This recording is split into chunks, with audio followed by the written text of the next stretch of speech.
اليومين دول باعمل النقاشة في شقتي، فبحكم كده باقعد مع النقاش فترة كبيرة، فكنا بنتبادل أدوار الحديث، فقال لي آية علقت في دماغي أوي: فمن يعمل مثقال ذرة خيرا يره، ومن يعمل مثقال ذرة شرا يره. الآية دي علقت في دماغي لأن ربنا هنا ذكر كلمة ذرة، وذرة دي دليل على صغر حجم الحاجة، إن ربنا بيقول لنا إن أصغر حاجة أنت هتعملها هتترد لك سواء بالخير أو بالشر. في مثل كده عندنا بيقول: من حفر حفرة لأخيه وقع فيه.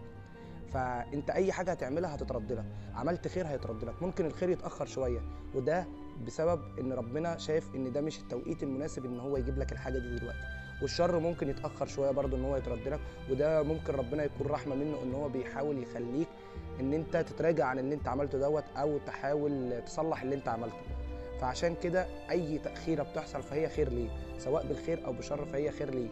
لو بالخير فهي عشان خاطر ده مش التوقيت المناسب، ولو بالشر عشان خاطر انت تتراجع عن اللي انت عملته.